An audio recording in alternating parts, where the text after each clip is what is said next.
You're watching Driving Fast and Taking Chances with Bad Brad, available on all major podcast platforms.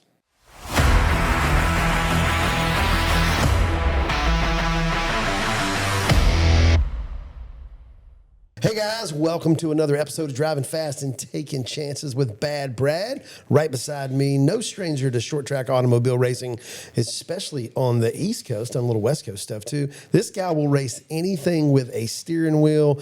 Welcome to the show, Andy J. And I call you Andy J because I may be one of the 3,922 race people who can't say your last name. Can I try it?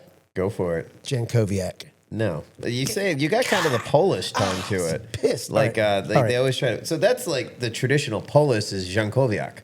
Okay. So, you know, a lot of people like to take the W and turn it back into the V, but we've been trying to turn the V into a W for a long time. Jankowiak? Jankowiak. I was in the right neighborhood. Yeah, no, the southern tongue definitely struggles with the Polish names, I've noticed. So okay. That's okay.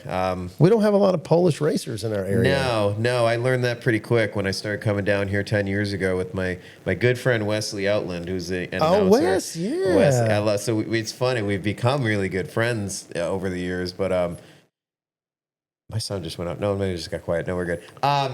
So we became really good friends over the years, but our friendship started out when it came down to a southern race, and it was during the winter. I think it was Orange County, and we had a good run going, running up front, and he is, you know, Jankowiak, you know, like not even. Oh, he's crushing it, man. Not even in close. And all my Buffalo people back home are watching this because that was a part of that Coma tour. And they're yelling at it, going, "That's not right!" Yeah. So it was one of the Coma series back then. They had a lot of cool stuff going on that was ahead of their time. But one thing they did is they had the live stream stuff going on, so everyone's watching it, and there's an announcer and stuff. And this is before a lot of series were doing that. But you know, Wesley was an incredible announcer, but man, he just butchered my name. Oh, and he would get excited too, man. Oh my God, it was great. Like we were racing for the lead with Brandon Ward, and we ended up getting into a.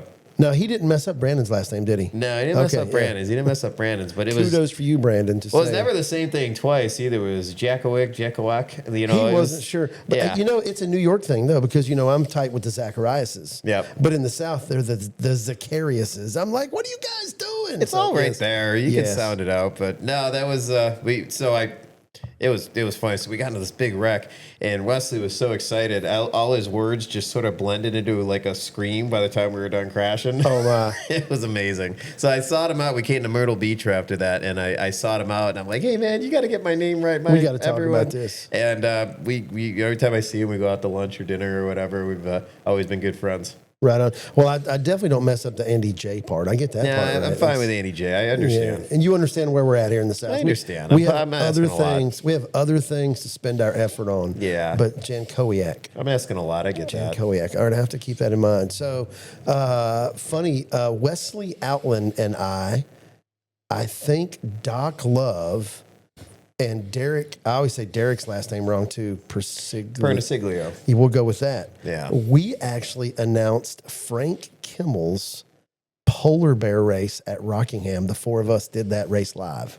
That was pretty freaking cool. Was it? That's a crew. We had a chance to work together, and it was a lot of fun. The four of us have never been together again since then. Maybe there's some kind of federal law we don't know. Yeah, but we had a blast, man. I'd known Derek for a long time. Yeah. Obviously, Doc and I had the Kick and Asphalt show, which was the seed for Madhouse. A lot of people didn't know that. Mm-hmm. And then obviously we knew Wesley because we had seen Wesley. You know, we'd work with him at some of the other series and tours. But it was a good time. So. Mm-hmm. So, smart modified racing. There's actually some history there. There's some core there. And we're not talking about Andy J. Give me the story. Tell me about smart modified racing. So I got a feature winner hat sitting in my my collection of stuff that I grew up with of my dad's in Pulaski County, Virginia. Wow. 1988. And come to find out, that was the first ever smart modified series race was won by my dad, Tony J.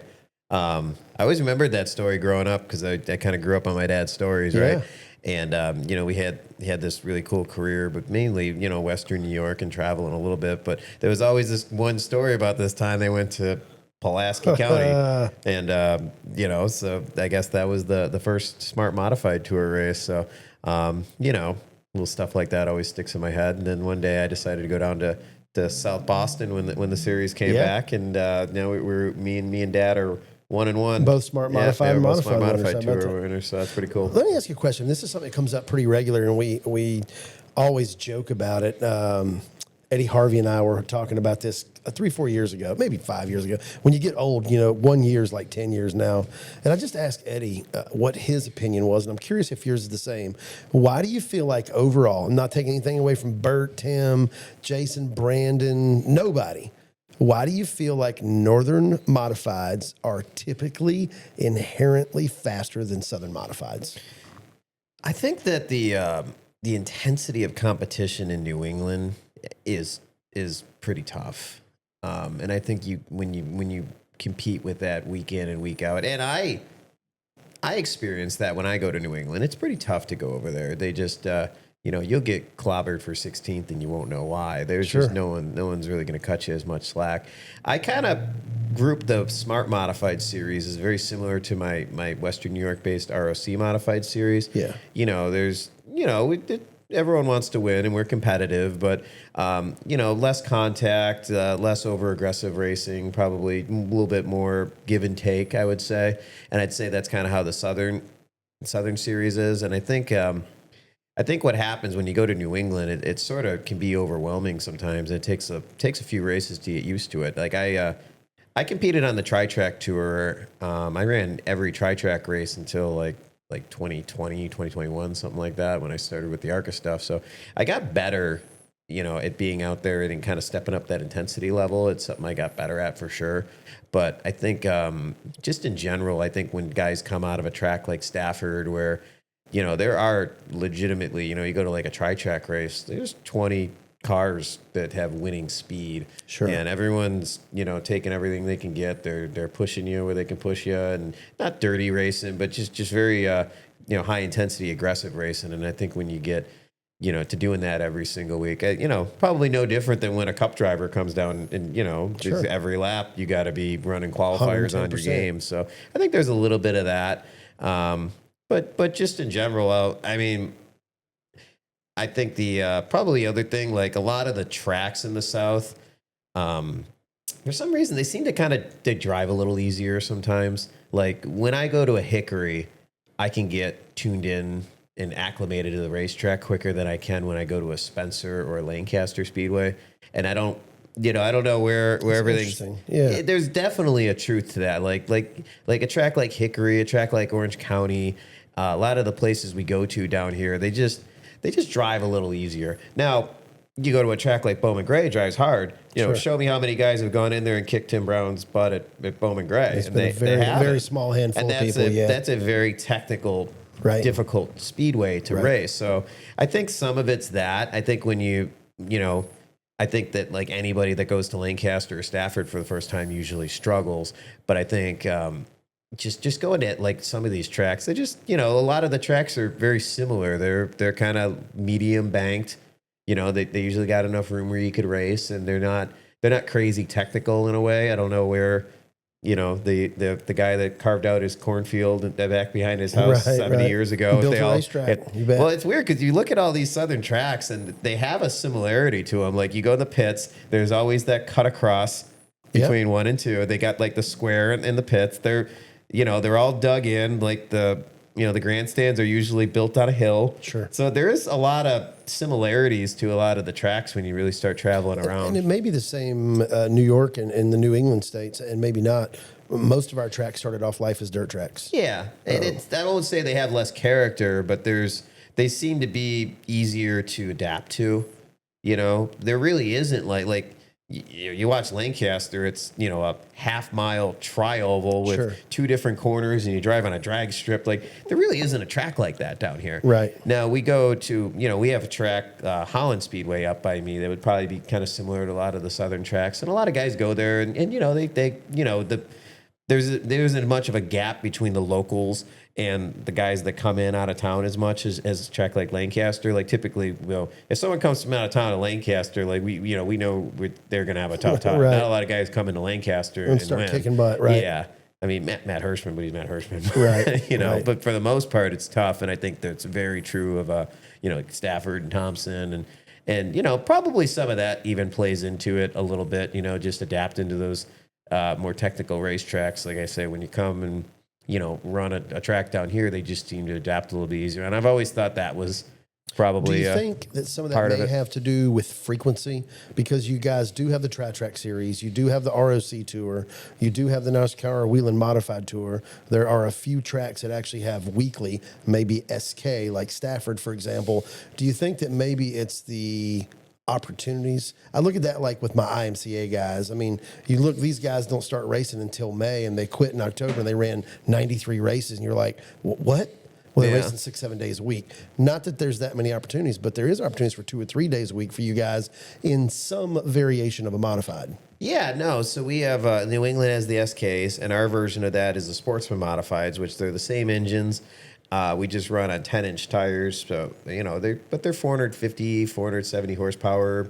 Troyer type modifieds, and guys are investing into it. And there's brand new race cars out there all the time, and a lot of the same engine builders, and they're very technical cars to drive. And you're right. We do run those cars on all the modified off weeks, and you can race those cars 1 to 2 times a week out there, and the same thing in New England. So.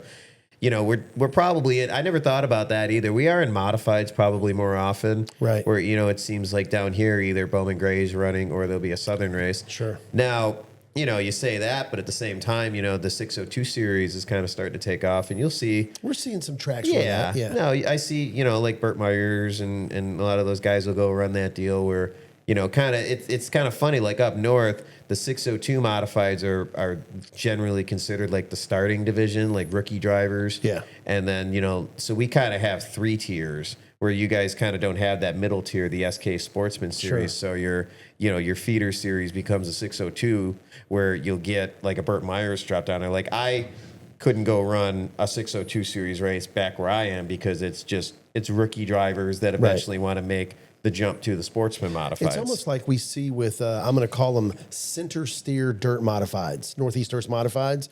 You got 602 Sportsman guys. Yep. You got 358, you got big blocks. Yep. It's almost like tour type cars with the big blocks. The 358s are kind of that SK Sportsman intermediate. Yeah. And then you got your 602. And it's funny you say that because one of the guys I always enjoyed watching racing, never was necessarily a fan of him as a person, but as a driver, I love to watch Keith Rocco in the seat. But he never really did anything tour racing wise. But in a SK car, if you bet against Keith Rocco at Stafford, you're an idiot because that guy can get around there like nobody's business. No, he's. I've raced against him a bunch, even indoors and all that, and he's always tough. But I mean, those years, he invested himself into that SK series Big time. back when you could win a national NASCAR championship, Yes. and I think it's a point of pride for us to see a modified guy winning. Back when the NASCAR national title, the weekly stock car deal, was a big deal. Seeing guys like Rocco and Teddy competing for that. We were always pulling for him because, we wanted him to go beat the late model guys and everything here. else around here. So there was a good reason to invest into that, and a lot of those guys have families. I know Rocco's got a family and all that, and a lot of those guys, they're happy racing over there, and it's tough racing over there. I mean, you could drive 8 hours any which way. You ain't gonna find a tougher race than Stafford. So Stafford is the stuff. I watched it this year. I don't know. I was something was going on. Back in May, June, I had a little medical issue. Was out for a couple weeks, and I was watching Flow one night. And I'm a huge Max Zachem fan. I love Max. I don't know what it is about. How do you not love him? You know what I mean? He's a good guy. He's a great dude. And it was the night he won the 5,000. And drove his butt off. When he gets out of the car, out of breath, the whole deal, man. I'm going crazy. My wife's like, I thought you were sick. I'm like, I'm not that sick. So yeah, no, it was a pretty good deal. So it was good to see that. But that was probably the first race that I'd watched at Stafford. It was the first race I watched this year. But after that, when I knew that it would be on, if I could catch it, man, I'd try to catch it every week because I had forgotten how stinking good the competition was there. Yep. And the names. It's not like you're just dealing with 1 or 2 guys. There's a good dozen guys any week who could absolutely take that checkered flag. Yeah, and they same kind of thing like we do with the ROC modified, the ROC Sportsman stuff back home in Lancaster is, a lot of those modified guys will run SKs, or like the SK guys also have a modified, so they kind of dabble in both a little bit, and then there's 2 different ways to go racing, and you just pick your route, how much you want to race. This episode brought to you by Jeff Hill Trailer Sales in Modoc, Indiana. JeffHillTrailerSales.com has got everything you need. Cargo, utility, stacker, full-blown race trailer, whatever you need, Jeff and his crew will get you taken care of. JeffHillTrailerSales.com. Check them out today. Velocita-USA. The world's greatest driving suit. Lighter, faster, better than what you're wearing. Suits, gloves, chutes, helmets, head and neck restraint, everything for your safety program in one location. Check us out online, Velocita-USA.com. Give us a call, 336-764-8502. Drive fast, take chances. For all your rodeo and Western lifestyle apparel, check out rocket-donkey.com. That's Rocket Donkey Apparel. You'll see these folks all over the place. You'll even pick them up at the Chili Bowl Nationals. They've got trade show booths at virtually every barrel race in America. Check them out online, rocket-donkey.com. So when I ask Andy J, what kind of racer are you? Do you identify as a modified racer? Definitely identify as an ARCA racer right now. I think, you know, very, very, very, very happy to be doing what I'm doing. And, you know, I think everything that's gone on the last 5-6 years has just been a whirlwind. I've always wanted to race in NASCAR, and it was always the dream, always the goal. Yeah, absolutely. And, you know, it just kind of happened quick. I got really lucky with Kevin LaPierre and Andy Seiss and Class Motorsports, the way it all kind of came together in not a way that I ever saw happening, but certainly, you know, when I go back home and race, and I love racing, I want to race as much as I can race, and I love being home with my family and going to the racetrack because, you know, they want to spend their weekends at the racetrack because I'm there. That's what you do, man. Yes. Yeah, no, I love doing that, but it's definitely been really cool to kind of be the guy that's also representing Buffalo and Western New York on you know, a NASCAR type level with the ARCA series. You know, certainly Patrick Emmerling's racing too. Yeah. But how did that whole deal come together? Because I don't know that I ever raced against you. Maybe I did. Because I quit running smart in 04, but I did race with Andy for sure. Race with Andy, and it was funny because he was Rockingham Boat, and I was Chatley Boat and Marine, and we always used to joke about being the boat cars or whatever. But I did race with Andy, and then, you know, Andy drove for Eddie Harvey and them here for a while. And then, like, this ARCA thing starts, and Andy's involved, and you're the driver, and I'm like, what? How did you guys draw straws? Did you lose a bet? Did he lose a bet? How did that go down? How did the whole ARCA thing even come together? So, I could fill your whole podcast up with this, but basically just. I always wanted to race ARCA, and at the time, Andy was doing the Our Motorsports deal, and he was still racing, but he was also managing the team, and he was, you know, that's been kind of transitioning into that part of his life where he wanted to, you know, manage a team, and you know, he was doing that over at Our Motorsports, and I kind of reached out to him because I'm like, man, I can't let go of this NASCAR dream. I'm willing to, you know, do anything, and I had this idea, maybe I should just buy a car and go to Daytona, you know. And I just wanted to do Daytona once if I could. If it wasn't going to happen for me, if the phone wasn't going to ring, then I want to do it once. So I kind of got his opinion. He pointed me towards Kenny Schrader, who I knew, and called him up, and it was I don't know if I was calling him up to actually buy the car or just, you know, tell the old man version of myself that I tried everything.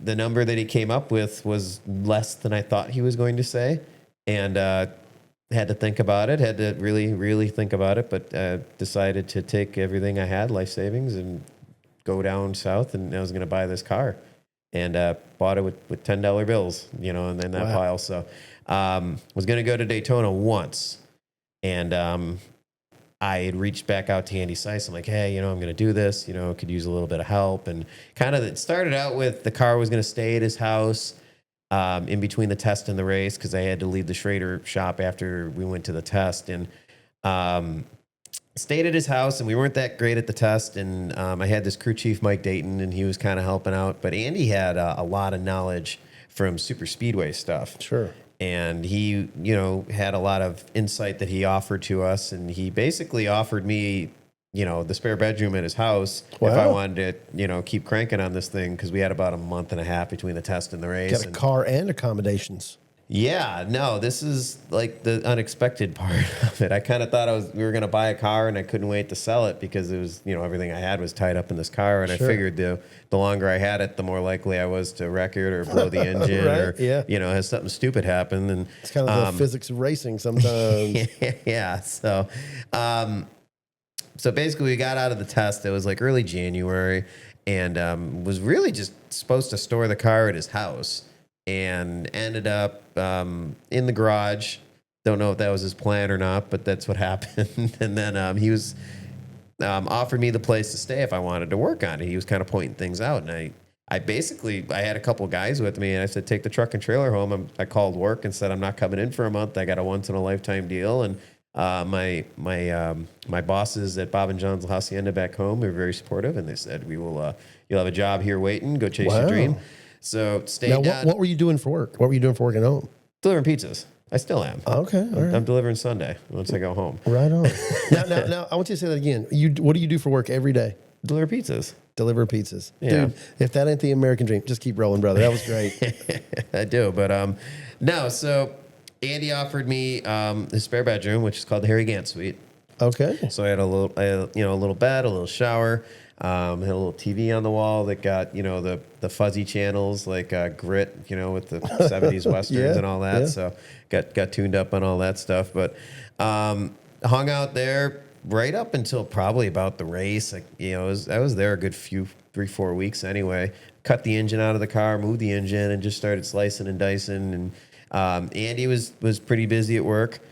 I think at this point he had left Our Motorsports, and I believe he had started at Trackhouse. Okay. And they were on the Cup side of it, and it was some wild hours. And I could see it in him. He was pretty already almost kind of burned out on it a little bit. It was a lot of work because they're traveling and they're, he'd walk in at 8 o'clock and I could just see, he was ready for bed. He's ready to collapse. Yeah, and he'd walk over, but he'd give me 20 minutes. All right, bend this, move that, start that on fire, push this, do something. And okay. And, I had Mike Dayton, my crew chief, helping me too. So we just kept tinkering on this thing, and race time came and we went back to the track and we were P2 in practice to the Gibbs car, and went out in the race and ended up 8th. So wait. So you buy this car from Kenny, with your pizza money. Yeah. You take it and you go to the test. You didn't do all that good. Yeah, it was struggling a little bit. You come back. You and Andy connect with Mike Dayton. Yep. With Mike. You drag this thing to Andy's shop. Yep, begrudgingly against his. I don't know if he planned on me going in the shop or not. The plan was to bring the car there. Okay. And I thought we were supposed to unload it, but I've since learned that maybe that wasn't the case. the plan. But that's what I did. You start slicing, dicing, and chopping on the car. You go back, and now we're P2. Yeah, we're P2 in practice. Wow.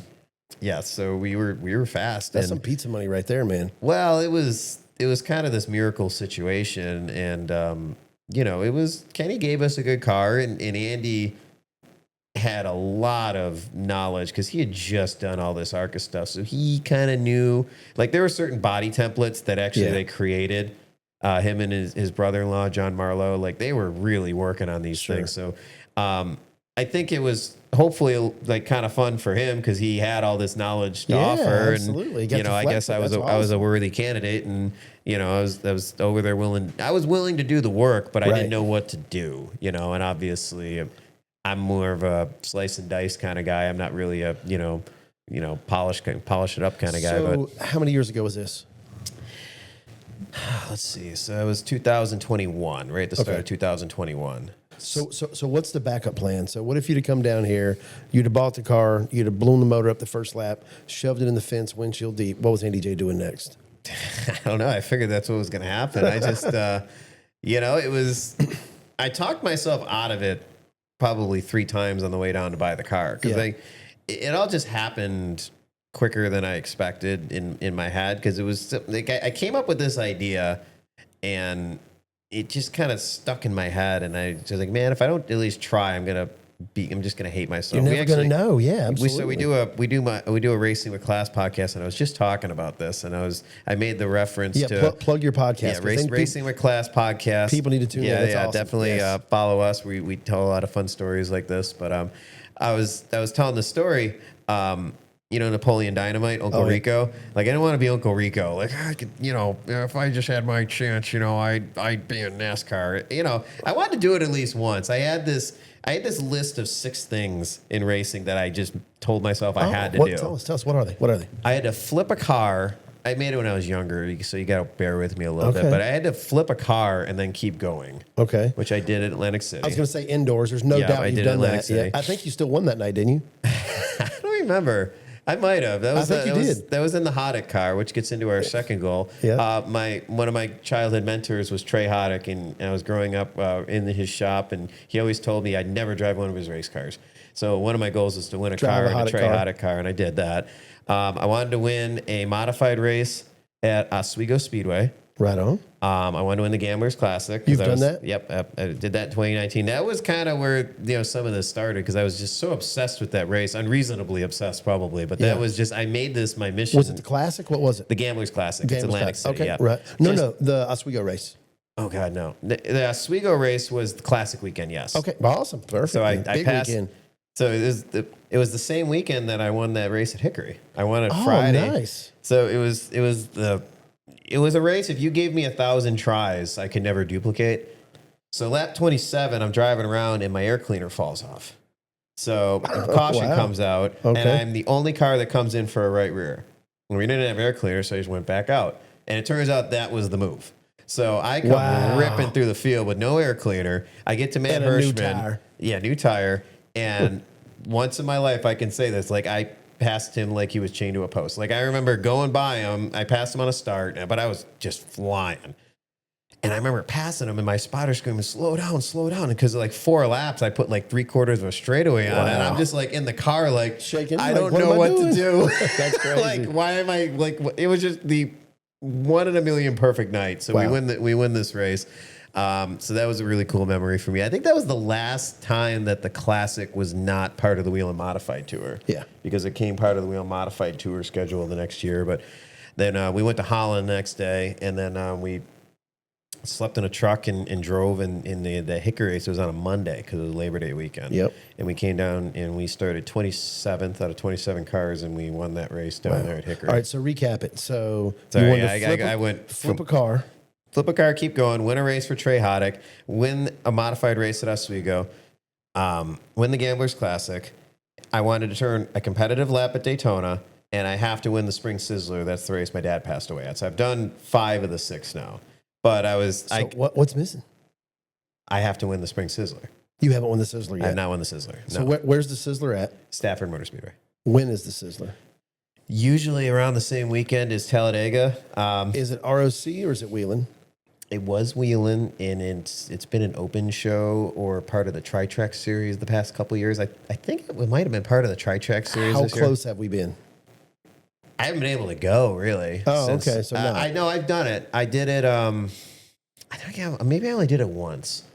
There was 2 years ago, 3 years ago. It fell on the same weekend as Dover. Sure. So we ran the ARCA race, and then we drove up there, and then ran okay in the qualifier. Missed the setup a little bit, and it rained. Oh, and then so we had to go home and come back. Like, it was miserable, like twice. And then I think I remember this now.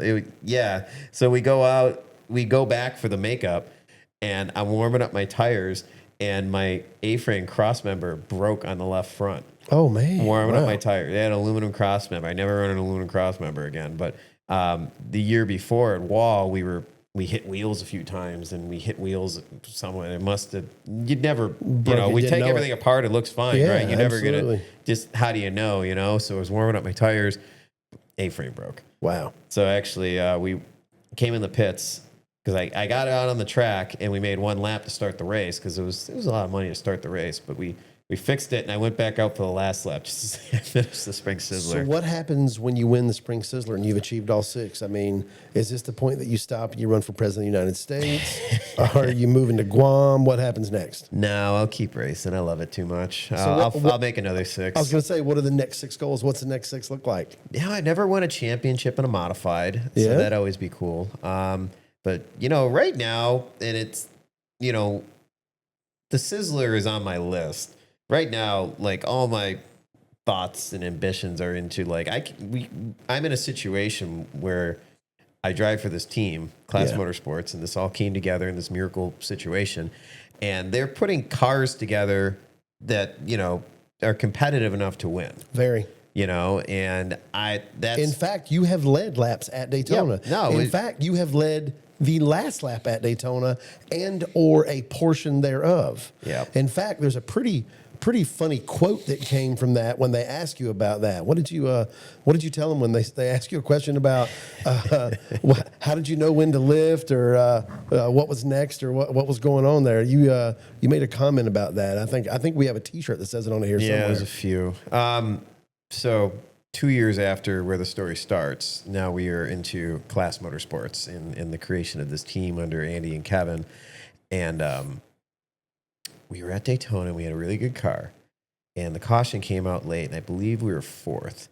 And we're talking to TJ Majors on the radio, and we were getting pretty close to going green. We weren't white. It wasn't the white flag, one to go lap, I guess. I was talking short track racing, but they didn't give us the one to go yet. But we were getting close.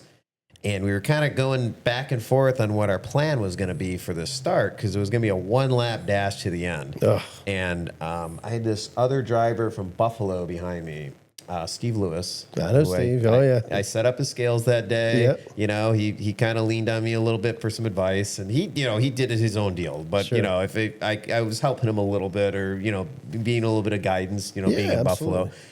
So he's a friend. Yeah. And he was going to line up behind me, and I'm on the radio like we should go outside 3 wide and go try to do this thing. And they're like, outside 3 wide never works. And I'm like, thinking like we could win this race, right? We were doing I'm like, I want to do this, we want to do this, and we're going back and forth on all this stuff. And I love this. You know what I mean? I love the spotlight. I love talking. It's my thing. I'm good at it. But in that moment, I'm race car driver, Andy, and I want to win this race. Yeah, bad. I want to win this race for all of us. We all want to win this race. But this is if I could get this Class Motorsports car to the finish line first, all of our lives are different forever. Right. And I know this. So I'm in this moment. I am locked in. And all of a sudden, Phil Parsons comes on the radio. It's like, hi, Andy J. It's Phil up in the Fox Tip booth. And normally I'd be like, gosh, okay. and I'm just hi, Phil, what's up? And he's like, oh, well, you got this restart coming up. What are you thinking? And I knew this quote. I've always heard this quote. I think sprint car guys used to do it. Don't lift till you see, don't lift until you see God, I think was the quote that I had heard. And I never put these words in this order in my brain in my life.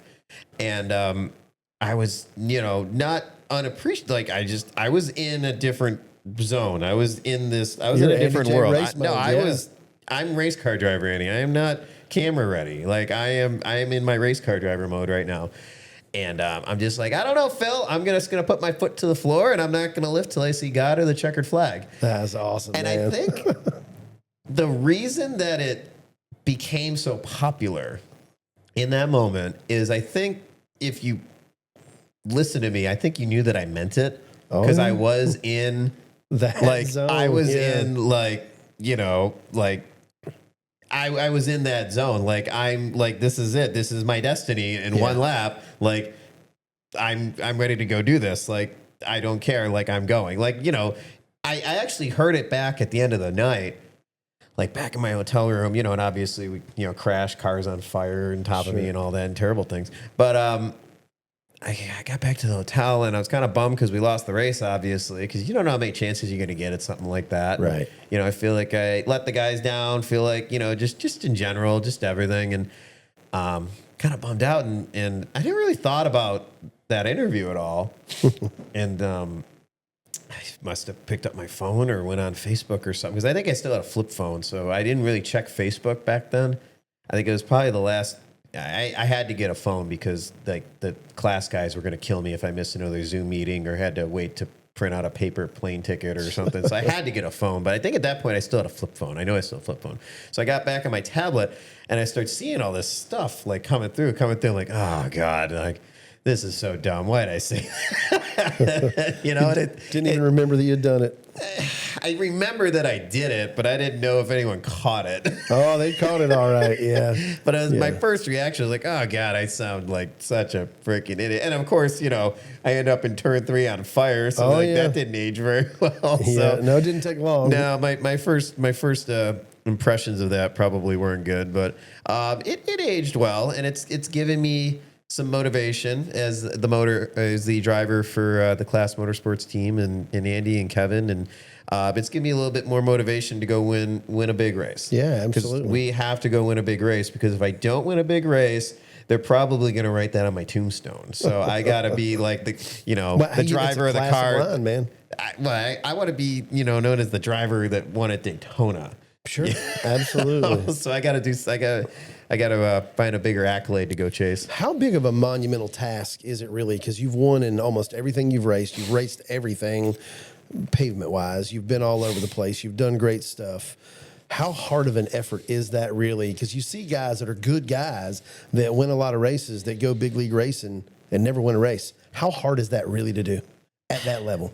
It's so much different at this level because it encompasses so much more of a team and an effort behind all of it, because like when I go indoor racing, I go modified racing, we've got my 4 guys, and we build the car, we set up the car, and we kind of control all the aspects of it. And you actually build your own modifieds. Yeah, we build our own modifieds, build our own midgets, and we can control so much of it.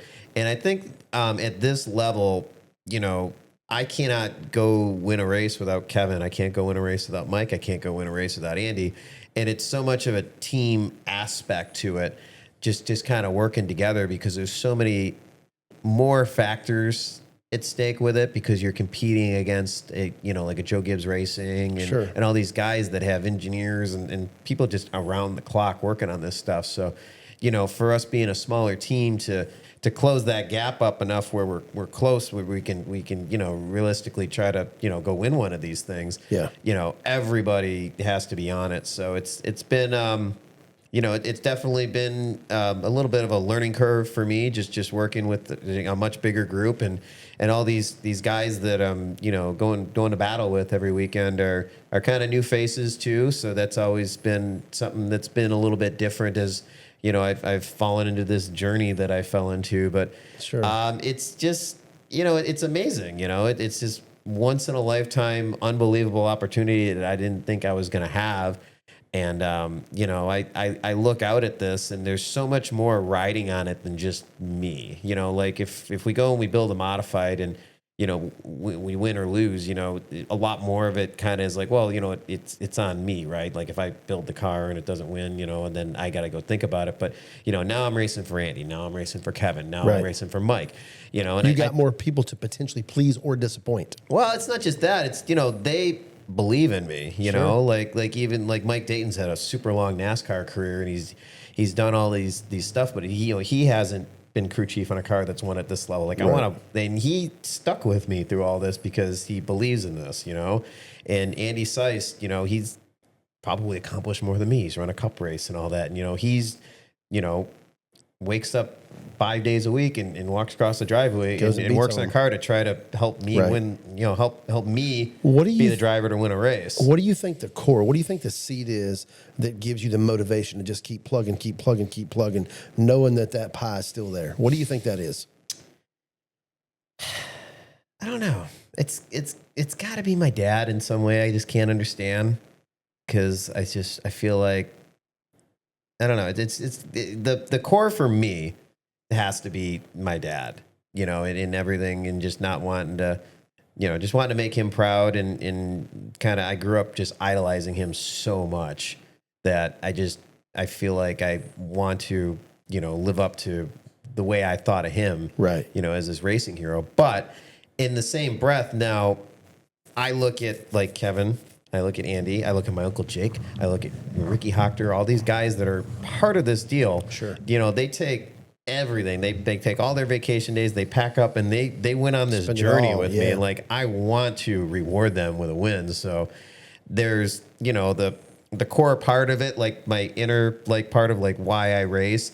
And now it's like, I feel like I'm responsible for, delivering the best me that I can deliver every weekend, because all of these people put all their eggs everything in it. my basket. And Yeah.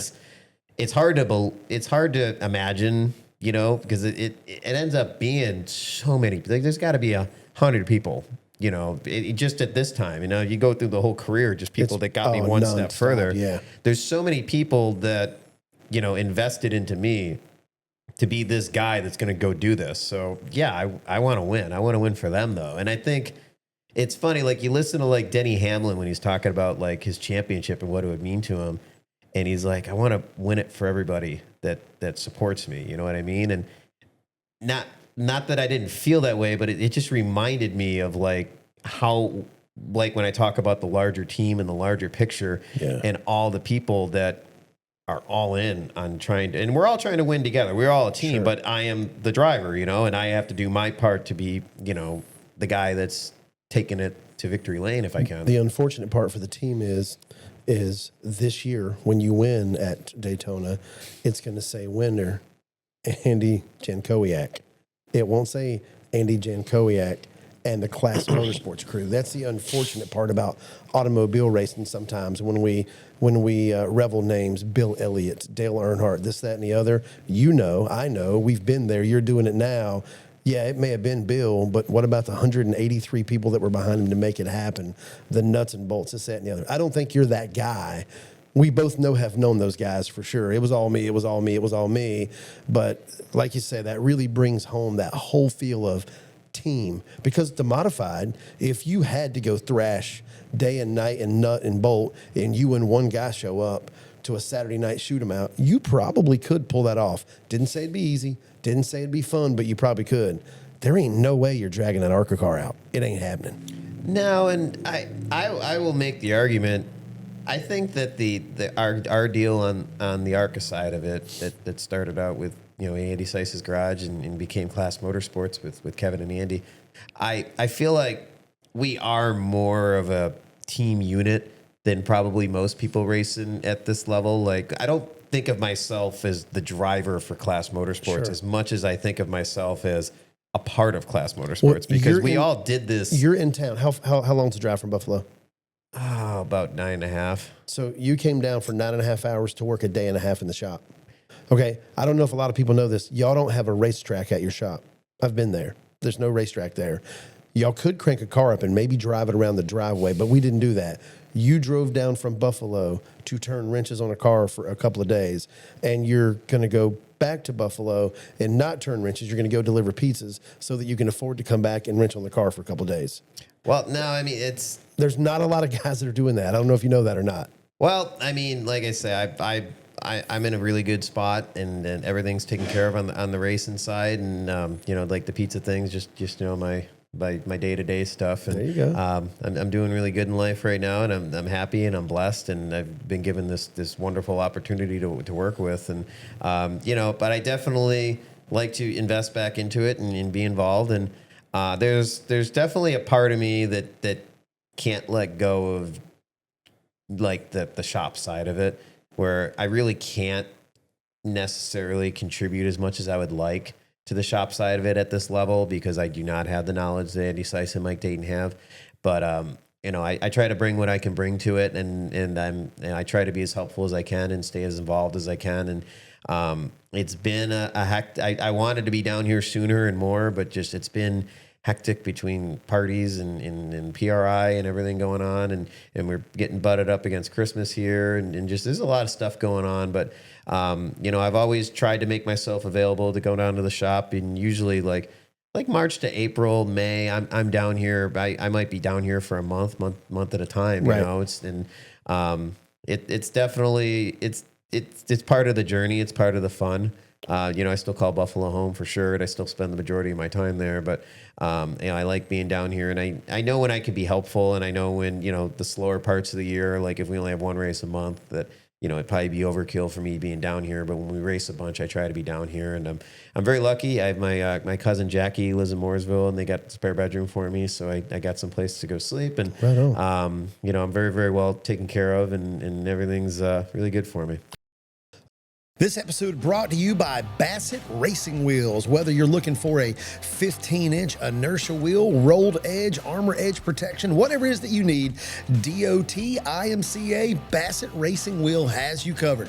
Bassett Racing Wheels is the leader in short track wheels nationwide. BassettWheels.com for all your racing wheel needs. Hey guys, this part of the show brought to you in part by EasySponsorships.com. If you're looking for sponsorship for your race car and running into dead ends and closed doors everywhere, check out EasySponsorships.com and learn from the super sponsor man, Claude Hagerty. He will show you how to find money to go racing. This episode brought to you in part by Schoenfeld Headers, Van Buren, Arkansas, all the way back to Daddy Schoenfeld, building the best headers for all types of racing. If you need headers for your race cars, SchoenfeldHeaders.com. Check them out online or at any of their thousands of retailers nationwide. This portion of our show brought to you by Woodleaf Raceway Park, right on Facebook. Check out the world's greatest dirt go-kart track with a focus on kids and family. They have un-go-karted go-kart racing. Jeff Freeman and his staff work tirelessly to make sure your kids are safe and having a great time. Check them out on Facebook at Woodleaf Raceway Park. So all those pieces have kind of fallen into place. I mean, did you guys grow up uber wealthy or something? No. It actually probably my career probably started a little bit later than most, just because obviously it was me and my mom and my brother growing up, and there's other things to worry about in those early years. But my dad had a lot of friends, and my uncle Jake and my uncle Bob, and my uncle Tommy also passed away in a racing accident 9 months before my dad was from my mom's side of the family. And then I had my dad, obviously. My dad. So I have racing on both sides of the family, and both sides of the family had lost their racing here, in a very short time span. So when I was old enough to take an interest in it, I had, people that would help, and we got into some go-karts. I think I was like 13 by the time I got into a go-kart. Mm-hmm. Had people that were willing to help, but, for the most part, it was me, it was my mom taking me go-kart racing. Sure. And, definitely started out a little bit slower, probably. It's funny, me and Andy Seiss were only 1 year difference in age. Oh, wow. And, I was in street stocks, and he was actually, down in New Smyrna winning modified championships for my dad's old modified team. Yeah, right on. And, just the way things work, we're like 1 year apart in age, but if you watch kind of my career and you overlap it to his career, I was just like 10 years behind him in a lot of stuff. And obviously he's gone a lot further. He's running in the Cup Series and all that. So, not to his level by any means, but if you watch kind of a general, when I got into modified, when I got this opportunity in ARCA, and you kind of subtract, it's like I've been about 10 years behind. So how hard do you think it is today for the average American stock car racer to make it where you are right now? Let's say I got a kid who's running. He's a good kid, got his act together. He can drive. We're winning a few races. We're competitive everywhere. We've decided that we really are dying to buy radial tires and race at Daytona. We want to go ARCA racing. How far-fetched is the dream? You don't know if you don't try. And I'd say if you follow my story, it's like a domino it's a domino of different things. It's a pizza box full of $10 bills. that pizza job made a lot of money 10 years ago. So I was I'm probably an odd example, but I'd say the biggest thing I would say is just put yourself out there, and I think probably the best thing that I've ever done in my career, or the smartest thing, or whatever it is I've always managed to end up finding good people to work with, like good-hearted people that either loved racing or loved me or whatever it was. But I had these opportunities that kind of led up until this Class Motorsports opportunity. And it was, if any one of these 10 things didn't happen, like I had a car owner in the Sportsman Series, Jim Salzbeck, and he helped me out for a couple years. And then I had enough money with the pizza job that I could run the Sportsman myself. So I bought the car, and then really started making money with the pizza thing, and I started getting the modifieds, and then Trey Hoddick helped me out, childhood mentor, and getting indoor midgets, and just everything aligned itself where it was possible for me to do it. And the only thing I've ever really been good at is probably just kind of keeping a good work ethic and being willing to try and make a push for it. But I had a lot of good friends along the way that helped me. My good friend Steve Mendoza, he pushed me to go tour racing more and travel, and he's the one that came up with the idea. He's like, dude, why don't we go to Bowman Gray? I'm like, why don't we go to Bowman Gray? It was crazy to see you there too, man. You need somebody, maybe sitting on your shoulder telling you to go for it. But I just been lucky. I got a really good pit crew on the modified side with my Uncle Jake and Ricky Hochter and Jimmy Granitz and Mark Buckley and my spotter Susie. And I just got this really cool group that I've sort of collected over the years in all my racing. And they'll, they'd follow me off a cliff if that's what we were heading. You and I had a conversation about North-South Shootout, and we had some local folks here that were really interested in helping you out, and it was pretty cool to see those folks come together. And I think the thing that was shocking, eye-opening, and humbling all at the same time is if I can't bring my 4 guys to do my thing, I wouldn't even come. And to hear that was like, I think we even said, hey, man, we can find a guy to help you with this, that, and the other. And you didn't say like, nah, man, you don't get it. But it was almost like, it's like, we don't race apart. Like, we got to have our thing. We got to kind of have our deal. This is our key to success. Man, that was awesome to hear. I mean, it was, you know what? It wasn't great to hear you say, no, I'm not coming. Couldn't make it. But for the reason that you were not able to come, I don't know that you see that symmetry just because there's so much me, and I anymore. That was freaking awesome, man. That makes the partners that had stepped up want to work with you even more moving forward. So that was awesome to hear. No, that I never thought about it that way, but I appreciate you saying that. It's kind of funny. There's kind of 2 sides to my life now, right? I have this amazing class motorsport side of it, and we got like there's this cool trailer with my name on it, and I got this guy Kevin LaPierre that's behind me, and we're just all in on this thing, and it's this amazing opportunity that I didn't think I was ever going to have. And on my off weeks, I'm still kind of operating the modified side of it, kind of the way I always did.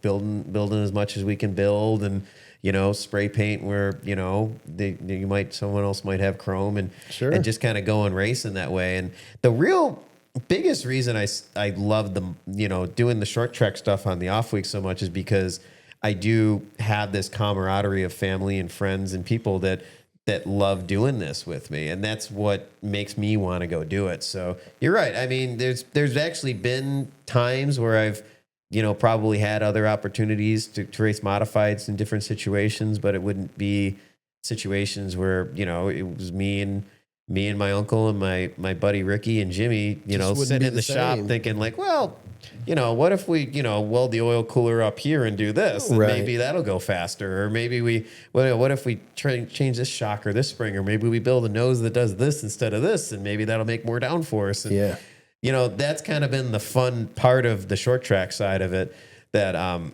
just not really ready to let go of. And on the class motorsports side, I'm kind of involved with everything, but for the most part, the engineering side of it is more Andy and Mike, just because they're more qualified. But it's kind of fun to go do the modified stuff too, where I can still cut and weld and change some stuff and think about how maybe I want to do things a little bit. I can't. Mike and Andy already are so far ahead, I can't outthink them, so I just be hurting us, right? So that's one side of it that I've had to take a little bit of a step back and kind of just fall more into the driver role, which is good. But I still have the those ambition and those interests in kind of being involved in building the better mousetrap. And then I get you on the ARCA side too. We're over there at the shop, and I'm tinkering with stuff when Andy and Mike know there's certain things that I like to do on the car that they still let me do for the Speedway stuff that I was doing 4 years ago that kind of worked out really good, and I still have my input on it. But it's fun to go race other series too, like the indoor and auto racing series, the midgets, where the rule book's more open. Well, yeah, very liberal for sure. Yeah, you know, and Yeah. they let you be creative and they let you engineer. You It- know, it where doesn't the seem ARCA that rules are pretty tight. Kind of gone in some of that radial tire stuff. Kind of. I didn't say completely, but I kind think of. it's disappearing in modifieds, and I hate it. You know, and you know, we came down to run a race earlier a couple years ago at South Boston, and you know, there were a lot of guys that were competed against that had a lot of issues with some of the different bodies, you know, aspects of the body on the car. And, you know, I think if you look at any short track car and you look hard enough, you can find something that's wrong. But, you know, for the most part, it was, you know, I felt like I was within reason of the rule book and just, I exploited every gray area and I made this wonky looking car. And Gray is a beautiful color. If you want to get your tape measure out, I'll sit here and argue with you all day. But, you know, I mean, there's always stuff. And if you really want to get into it, but, you know, I think if you look at racing back, you know, 30 years ago, you know, guys are all running Pinot and coupe bodies and all this stuff. And someone came up with a Cavalier, go, oh, wow, that's pretty cool. That's faster. And then everyone played with it. And, you know, I think a lot of that's missing in racing. And when we talk about, you know, the accessibility of motorsports to the average person, I think it's getting further and further away from that because it's getting more to where you need, you know, maybe a more state-of-the-art car and somebody that's figured it all out. And I'm all, you know, I'm all for that, but it's you know, I'm all for, you know, companies coming in and building, you know, great race cars and marketing their product because I want to race against guys like that. But sometimes it's a little disappointing where, you know, some of the rule books kind of funnel you into certain situations where you almost have to buy that store-bought car to really fit the rule book where, you know, maybe you can do something that's very similar, but, well, you know, if this is a little bit different or that, where if it doesn't look exactly the same, they don't sometimes like that sometimes. Yeah, and that's kind of where it gets a little discouraging sometimes because like, if you get a tape measure out, I'm closer than you think, but the car looks weird. Right. You know, because I built it and it's just different, you know, and I wish more of that was encouraged. And, you know, so what you're saying is you wish modifieds were actually modified. Well, you know, and if you follow, I tend to gravitate more towards situations where you can have a little bit of creative interpretation. You know, the ROC modified series, you know, it's funny. If you look at modifieds, we all work off the same rule book. It's just how you want to interpret that rule book, right? You know, and one of the things with my home built car is the roof is not a stamped roof. It's shaped the same. It's all the same, but I made it because I wanted to make my own roof and I did it a tiny bit different. And then, you know, that's fine. But, you know, there's, you know, half the series won't let you run without a stamped roof, but to me, it's kind of the same thing. And that's where I think the disconnect comes a little bit with, you know, the blue collar guys that, you know, are kind of disappearing. You know, it's not, you don't see a lot of guys really doing it themselves anymore. And I don't think it's so much that that people couldn't build a competitive race car anymore. I think it's more of just the, you know, if you build something and you go out and you kick butt with it, you know, then everyone's always pointing, you know, what's everyone always say to the guy that's winning? You know, what's everyone say about Matt Hirschman? Matt Hirschman's cheating. Matt Hirschman's got this, you know. And here's the thing. Maybe Matt Hirschman is cheating, but whatever it is that he's doing that's this magical cheating, he is far more intelligent. He and Tony are far more intelligent than every tech inspector that's ever looked at it. He's never been thrown out on it. And you know what? Kudos to him. I hope he goes down with 900 wins when he finally retires and he just finally drops spills of beans and says, man, I was doing ABC the whole time. Y'all never caught me. You know what? It doesn't discredit him in my mind at all. He just did a better job. I don't think anyone's raced against him more than me. And I just offer him as an example of someone that is, you know, frequently is like, oh, that guy's cheating. That guy's cheating. Like, I have raced against Matt Hirschman. You also beat him. I've beaten Matt Hirschman. And this is what I'll say is like, when I have my car just right, like that day at Oswego, I beat Matt Hirschman. Sure. Right? I can beat Matt Hirschman. Matt Hirschman doesn't have off days. Right. Is where Matt Hirschman beats everybody. So like on that day, that 1 out of 10 where my car is perfect. And you were perfect. I'm perfect. I can beat Matt Hirschman. Matt Hirschman and Tony Hirschman, his team, they they hit it 9 out of 10 times where I only hit it 1 out of 10 times. But like I've proven to myself that like if I'm right on my setup's right and I hit my stagger and I'm on it that day, I can beat him. Sure. You know, but he's that 1 out of 10 that I achieve. He is that 9 out of 10 times in the modifieds. Right. And that's, you know, what I've come to realize is he's just that car's, he's on his game and he's, you know, and I think that's, you know, not that we got a little segued off in this, but, you know, I think that's the truth about it is I think, you know, and he races modifieds a lot, obviously. That's kind of his But that focus. also makes you race harder. Yep. It makes you work harder. It makes you try harder. Yes. Because if it were easy, like we discussed earlier, racing north, racing south, maybe we don't have to race as hard here. So when we do make an appearance up north, we're not as competitive as you guys maybe would be because we're not used to the racing climate or environment. Similar with Matt. Matt runs 110% every lap, every race, every time, every way. You know what you're up against when you unload. Yep. Do you find that when you go to the ARCA series, do you find that you're being outworked, outraced, or do you find that a lot of times you're being out-moneyed or out-engineered as a result of funding? I think with ARCA, and ARCA is totally, it's just a totally different, you know, a collection of drivers because, you know, you might be racing against, you know, like a Greg Van Alst, who's, you know, probably kind of similar to me with a strong short track background and kind of got to this level at a certain point in his career, maybe later than most. But, you know, you're also racing against a 15-year-old that ain't never been in a car before. Who's probably going cup racing in 3 years. Yeah, you know, and it's this range of drivers and experience. But I think when you get to that level, I think when you get lined up with a bigger team, I think that there's a lot of data that like a Gibbs team probably has access to, and these cars are so downforce dependent where, you know, they can just, you know, they're going to bring a car to the track that's, you know, based off of a notebook that, you know, from a team that has been bringing, you know, 2 to 3 cup cars, 2 to 3 Xfinity cars, and a truck to the track every week for 30 years, you know? Sure. And we got So Andy Seiss. you're saying they got a little more knowledge than the average I guy? think that there's just a lot of data there. I think that where we make up the difference, where we get close, is our work ethic. I think we work harder than anybody. Sure. And I think Andy and Mike are, you know, they represent, you know, 10 people. I take them over 10 average guys because those two guys together, they work so hard to, you know, make up this gap and do these little things. And, you know, give all the credit to our car owner, Kevin LaPierre, who started out in this journey as one of my sponsors when I was, you know, trying to do this on my own, where I never thought I was going to make it past a race, but Kevin got behind me as a sponsor. Yeah. Well, he got behind me as a sponsor, and he brought some of his companies on board and allowed me to keep racing and keep investing into it. But what happened is, as I started to falter a little bit with, you know, I wasn't able to keep up with it financially, and we were kind of doing it out of a 24-foot modified trailer the first year and a 36-foot, you know, gooseneck trailer the second year. And where Kevin saw, though, is, okay, you know, you got this kid that, you know, he's an accomplished race car driver, but he's got this work ethic and he's keeping this deal going. And, you know, he saw the crew chief, Mike, and he saw, you know, this guy that, you know, was working with me, and, you know, we were bringing strong cars to the track. We had 4 top 10s my first 4 races, our first 4 races together.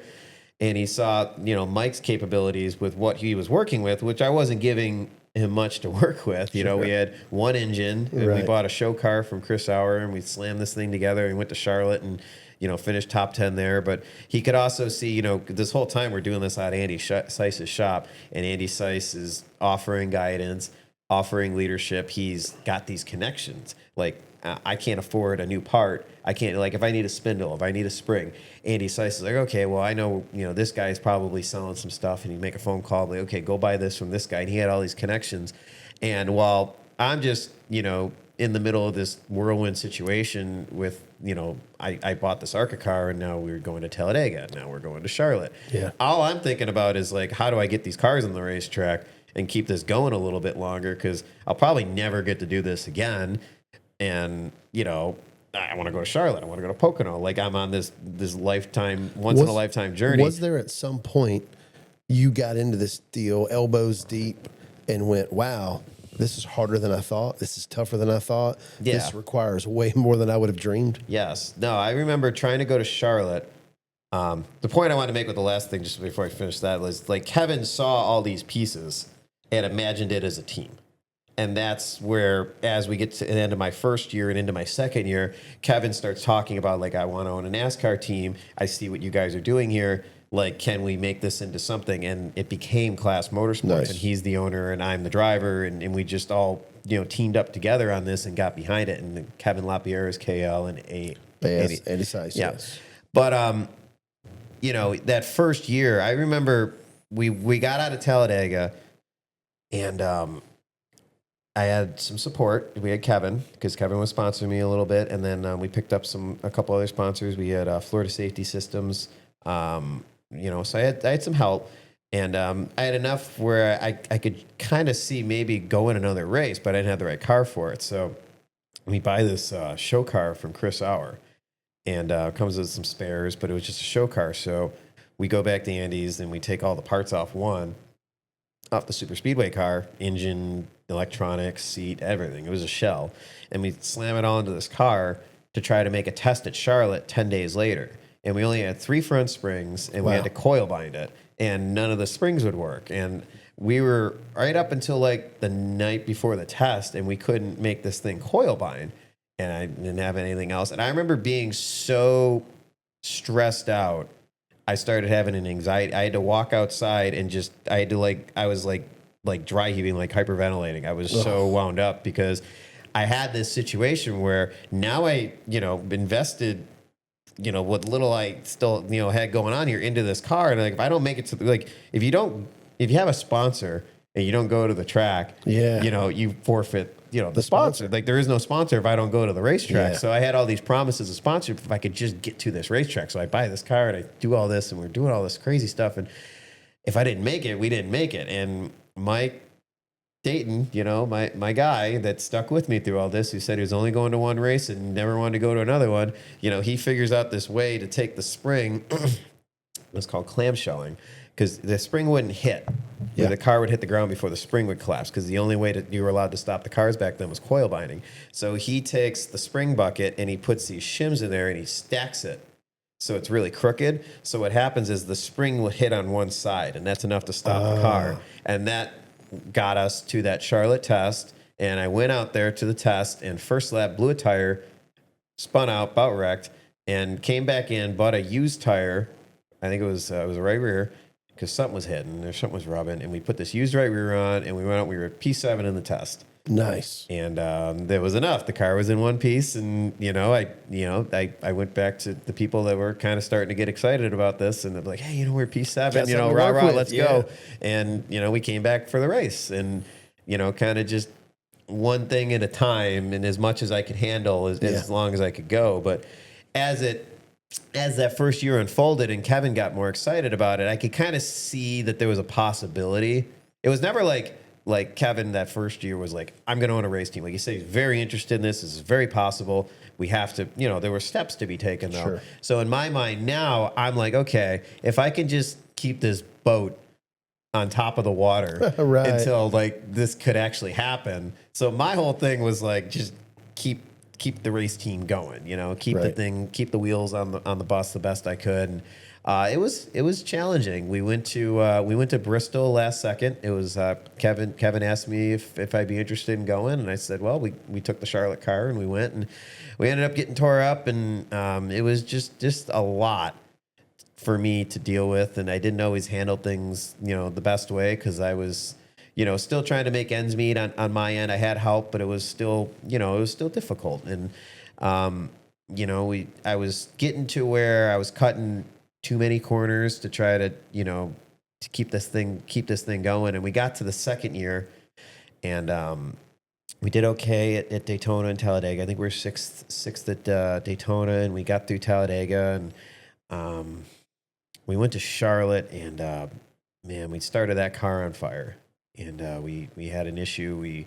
We had crashed the car, and we fixed it. We had this tire rub, and the tire blew, and I hit the wall, and the car started on fire, and my engine melted, and it was like, going down in a hurry. And then Kevin had invested into, you know, what might eventually be this team. But he had bought a couple cars, and he said, well, you know, here's 2 cars, and you know, let's see what happens. So I took one of his cars, and we went to Pocono with it because I just burned my car to the ground and destroyed it. Like, had a big wreck, you know, hood flying off the car. So here's, like, you know, I got this guy that's trying to help me, and I take his brand new car and run his stuff down. Yeah, I just, you know, hand grenade this car. So now I got 2 wrecked cars, and I need one of them for a race at Kansas later in the year, and I couldn't even get it fixed in time. We had to cancel the race.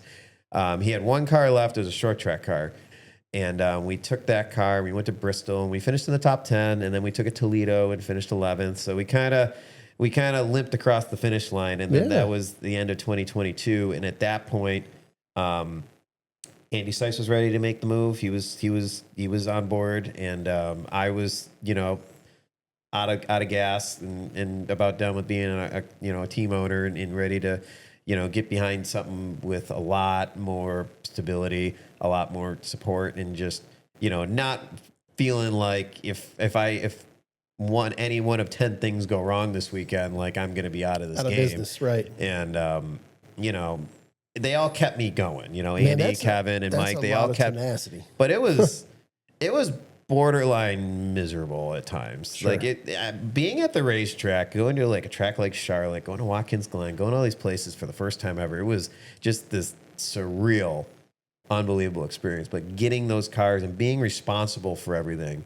was killing me. Sure. We went to Watkins Glen that second year, and I built my own shifter, and the shifter broke on the 3rd lap. Ooh. And we fell out of that race, and just so many things were going wrong. And it was a lot of things that, like I say, I was cutting corners to try to make it all work, and I was doing the best that I could, you know, and I could always look back on it and say, maybe I should have done this, maybe I should have done that. And, but you know, the first year worked out really good for the most part, but it was tough. You know, I was winning a lot of modified races the first year. We won $16,000 at Lake Erie in the fall, and that kind of put a little. Spent $116,000 on the ARCA car the following day. Not that much, but no, we went. It helped, you know, keep that whole deal going. Sure. But it was just tough. And at the end of the year, we had a race planned. I want to say it was the end of the first year or the second year, but we had a race planned at Kansas, and we're fixing the car, and I broke my wrist in a race at Thompson. Ooh. And if you look, because I called, like, I'm like, so we had this race coming up in a month, and I broke my wrist, and you probably don't know about it because I didn't say anything to anyone about it, but I called ARCA, and I'm like, hey, like, I have to run this race. You know, I've invested everything in my life into this, and I've got this potential opportunity, you know, and I have to be at this race basically. And they're like, well, you know, if you can get a doctor's note saying it's okay, then it's okay. So I jumped around Buffalo, and I found a surgeon that would do it. Dr. Seuss or Dr. Doolittle? No, it was the surgeon in Buffalo, and he was, you know, I told him what I was trying to do, and he was all good with it. So I had the scar there, so they operated on me. And when they put my cast on, I brought my steering wheel with me, and they put the cast on, and I held the steering wheel while the cast was drying. And if you look at pictures, I hit it all day, and ARCA knew it. ARCA said it was fine, as long as you have a nip. But I still was trying not to, you know, because I didn't know if someone was going to be like, oh, you one-handed driver. I don't want my kid on the track with that guy. Right. So, but if you look at the pictures from that day, you can see I'm in a cast. I'm always hiding it, but I was walking around the pits in a cast, and we ran Kansas one-handed that year. But didn't do good. Imagine racing against Andy with 2 hands. You'd never beat him, right? Yeah. I won a sportsman race I did it again the next year, but it was like a short cast. I won one race with it, and I said I'd never race a modified again one-handed because it was miserable. But no, it's just a lot of stuff like that. But I was, you know, I had a lot of help, right? I had Seiss, I had Dayton, I had all these people, but I could see that there was a chance of this dream opportunity of racing with Kevin, who had resources and was wanted to invest into this, if I could just keep everything going. So there became a whole second reason to keep going and going and going. And, you know, like I say, I talk about spending my life savings. I spent my life savings 4 times, you know, because it would get to this point where I was I needed to do something else to keep it going. So you've made it work. You've obviously raced. You've worked. You've hustled. You've done your stuff. What does the future look like? So we roll in to next season. We're not far away from Daytona. We're not far away from the upcoming season. What are the plans moving forward, and what does the future look like for Andy J and for Class Motorsports? So I mean, we're busy over there at Class Motorsports.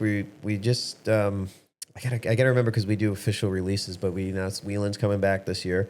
Remember, we're not live, so that's okay. No, I know. I gotta be careful. I don't like to get in front of things because there's a planned schedule for everything. But all of our sponsors are returning. One of our sponsors is going to be investing more, so we're going to be bigger and better, and hopefully going to more races. And then, my goal is just like this is the year I want to win a race for him.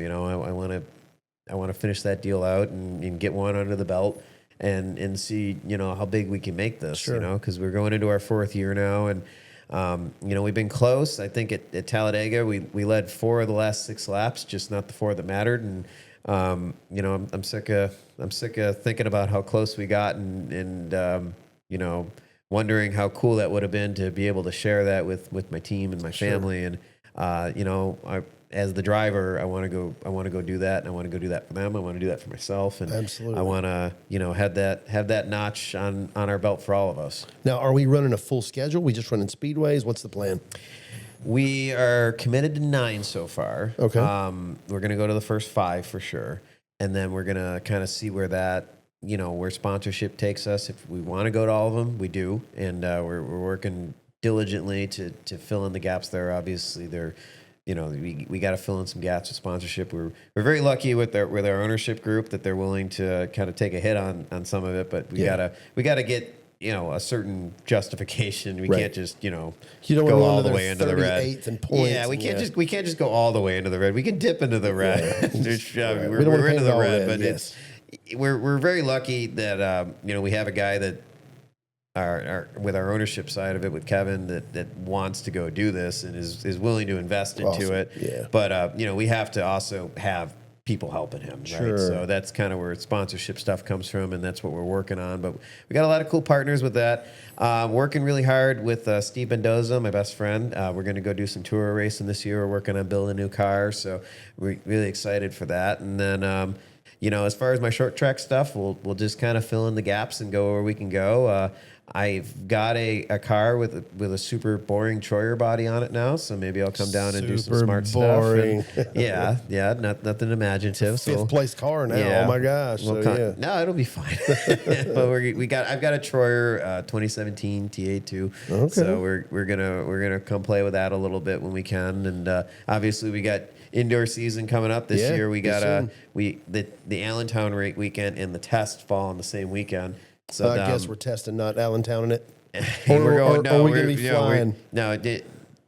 Daytona is where I want to be. Okay, Daytona is where we're going. Right on. There is maybe I can get Lenny Sammons to do the race in Daytona next year instead of Allentown. No, they just need to go back to opposite weekends. That would help. Yeah. Yeah. No, I'm obviously more excited to go to Daytona. As long as I've been going there now, and this will be our 6th year, I've not gotten to the point where turning a single lap at Daytona is not exciting or amazing to me. There's no thought about me missing one lap over there because you just don't know how many times you're going to get to go do that. You're not wrong. I know as a kid, my first lap on an Enduro there, WKA 1986, I roll through the tri-oval and I look up and I'm like, man, this is Daytona. I know. I'm still in awe of it every time. So there's no practice I don't want to go out for just because you just don't know. I hope I'm doing this for a long, long time and everything works out, but you just don't know what can happen. And I try to cherish these moments. So, at least just never get sick of Daytona. But I think so. We can probably do Saturday at Allentown because we're wrapped up on testing usually about halfway through the day Saturday. And there's a flight that I can take that'll land me at 7 o'clock in Allentown, so it should make plenty of time. I've already talked to the Salmons about it. They got a whole plan, so we're gonna park me right on the loading dock, and I'm gonna have a guy there ready to go out. So we'll see how it works out. There's variables with Daytona with rain and all that, so anything could Right. If it gets pushed back a day, then I might, I'd have to stay till Sunday, and then, which is fine. If we don't go to Allentown, we don't go to Allentown. But if the schedule works out as it's scheduled, you can make it happen. We plan on being there Saturday night at least, right for sure. On. So you've had a lot of great people get you here, a lot of hard work get you there. Before we let you go, potential sponsors, potential folks out there that would also like to invest in Andy J and Class Motorsports, how can we contact, get in touch with the fine folks at Class, website, social pages? Go ahead and plug those while we've got you too. Yeah, so we're obviously very, very blessed with Class Motorsports. Our biggest sponsor is Class Motorsports for sure. So I'm lucky to be the driver. We just signed Wheelman because they're coming back on board. We got Florida Safety Systems, Yukon Creek Sportsman Club, Automotive Consultants of Ithaca, selling new cars at wholesale prices. We got Dax Markets, we got Acacia Energy, we got Phillips 66. They're going to be back on board this year, and we got so many like a lot of really cool product sponsors too. With Klotz Oil, we got Velocita fire shoots. Great people, one of our favorite deals. Be a shame if I missed that one, wouldn't it? That'd be rough, yeah. You might not make it out of the building alive. Just saying. No, yeah. So we have Schultz Engineered Products, we got Jones Products, and we've got this awesome group of people. We got SunTrick Renewable Energy, and God, I know I'm going to forget an important one. I'm going to be driving home going, what if more people want to get involved? How can they get in touch with Kevin or with Andy or with Andy if they were like, hey, man, I've got X dollars in the budget. I'd love to work with you guys. You guys are coming to Kansas. It's my market. I want to work with you. How do they get in touch with you? You can just message me on Facebook. You can message Andy on Facebook. We are actually... one of the races we really have a ton of gaps at is Daytona. And it's going to be on Fox this year. Last year we had 1.15 million viewers. Nice. We do tend to get a lot of TV time because of the crazy quote, which if it gets us a sponsor, I'll take it. Also, is there a rumor you have a banana holder in the car? No, I just bring a snack into the race. You bring a snack, and what kind of snack you normally bring? On the day the onboard camera was facing me under caution, it was a banana.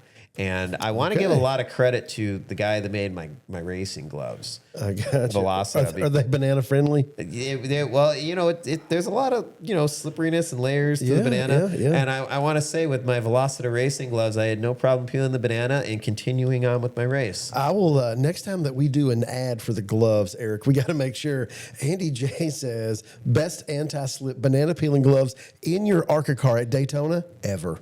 Yeah. I mean, that's big. Who else can say that? There's a video to prove it. Oh, I guarantee. We need to get that video. You need to give me the B-roll on that. We could. Could you imagine the fun? It's not hard. Andy J. Banana. Write that down.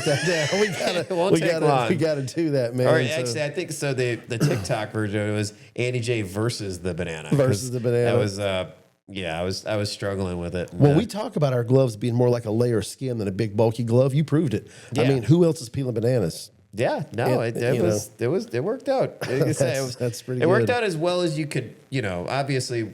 I don't know what gets discussed in the engineering room, but I don't know if you talked about when you were building the glove about things that, if the driver wants to peel a banana how could we do that? Yeah, I don't know how much engineering thought went into that.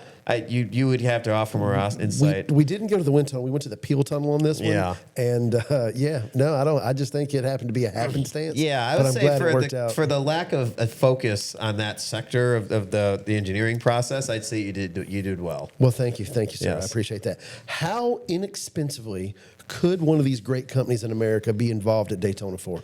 We have a huge range of sponsorship options. Do you want me actually getting the numbers? Give us a quick rundown. We've gone, Eric has given me the thumbs up, the thumbs down, and the middle finger, which means we're way over time, but we're going to edit this anyway. So give us kind of the highlights of that. We can cut out some of the historical data because ultimately at the end of the day, because we love you to death, we want to help you find more in order to do more. So why don't you give us a little bit of info of what it would actually cost a company to really be affiliated at Daytona? We will work with you. The numbers, it's thousands, obviously, Sure. and it varies, because we can split the car up if you want just the hood. If you want to paint the whole car your own color and do all your funky stuff, we're probably in that like 35 to 50 range. But we take sponsors on board for like $1,000 for spots on the car and just everywhere in between. So what does $1,000 get? If I had Betty's cupcakes and Betty wanted to be on the car and she had $1,000, she's going to make y'all 3 dozen cupcakes she's going to send with you. You're going to talk about how great Betty's cupcakes are. Where's Betty's decal going? How big is it going to be for $1,000? At a track like Daytona, because of the increased viewership, you'd probably be on like a seat post for $1,000. Okay. Now there's races where we'll do a spot on the door, depending on how tall the logo is. Sure. We do a spot on the door for $1,000 for probably a non-Daytona race. Okay. Like I say, 1,500, 2,000. It kind of depends, up to like 2,500, depending on the race. Daytona's a little bit different, but man, if you want to get on board, we'll work with you. And what Class Motorsports does, and Andy and Kevin have invested into this heavily, is we make it an experience. We host more people than anyone else in that pit area. We are more involved. We are more engaged. We have friends and we have sponsors at our trailer. We put, we cook. You make everybody feel like they're part of the team. And we have a cup-style pit box. So we welcome our sponsors to join us on pit road. You can witness pit stops. You can watch the race on TV. We make it an experience. Okay. And that's sort of an extension probably of me and Andy Seiss coming from like a blue collar sort of background with our families and racing. Right. And it's something that Kevin's really bought into and made it a lot of fun. So we will give you the most bang for your buck. We will be all over social media with it. Right. And we want to represent you. And I'll tell you what, we don't have a sponsor that don't come back. All the guys that jump on with us for a race, and now we spread everything out in different ways. Certain sponsors sponsor certain races, but we don't have a lot of sponsors that leave. I can't honestly think of one off the top of my head. You let me make the bandanas. That was pretty cool. Yep. Because Andy J, if you guys know Andy J, he's rolling the bandanas. So he's got cool Velocita bandanas. What about companies that may not have the financial budget to do, but let's just say that we've got listener Q and he's got 184 nights in Holiday Inn. Can you work with you on lodging? Oh God, yeah. What if I have a friend who owns 3 barbecue franchises and he wants to feed you guys the whole time that you're there? We love doing stuff like that. Okay, so you're okay with trade stuff too? Absolutely. Okay. No, we've always been like that, and like I say, we're a very down to earth group because we are small, and I think me and Andy Seiss, we talk about the career overlap, but we've raced very, very small time with our families, and we've been lucky and fortunate to kind of move through these ranks and get to race at these higher levels of motorsports. But we never forget kind of what's involved with that. Sure. And my Uncle Jake still goes to the races. He's gone to every race back to the go-karts, and Andy's dad still goes, and Andy's mom's still helping us organize with Andy Seiss. So, and my mom still goes to all the races. So there's definitely this connection back to the grassroots side of it. So when we are approached by somebody that wants to be involved, we'll run a lot of times on the car. We'll run like a small sticker for just anyone, like a photo guy. Someone that wants to get involved. Maybe they want to put their Instagram tag on there. Like, we've done stuff like that all the time. Just hey, I want to see my name on a race car and I want to go to a race. If they want to figure it out, you guys are going to make it work. So we will work with you. Awesome. If you ever look at our cars, they are generally, heavily decaled. They can be. We wish some races they're not decaled much at all, and we got to work on that. Then that's where we could use some help if you're out watching and you want to get involved. I feel like we're the team for you, but no, we're all encompassing. We're not too cool. We know where we came from, and we're very grounded, and in a lot of ways, I think just like I said, like those early days of just going to the racetrack and knowing what. This could be my last day if I don't do things right. I think as we've been fortunate enough to be in more comfortable situations, I think you always kind of remember how hard it is to get to these spots, and we never forget that. And we're kind of blessed with a car owner that just kind of likes having fun and wants to share that with all of us. Right on. Well, guys, if you didn't have a person to cheer for in the ARCA race at Daytona and this season, right here's your man, Andy Jankowiak. He is absolutely the real deal. He's a wheelman. Watch him race indoors. Watch him race modifieds. Watch him run the ARCA car. He can get it all done. Top shelf. We've had the pleasure of working with Andy for about 5 years now. Got a chance to race with his car owner years ago. Just absolutely first-class operation, man. It's a good, heartfelt story.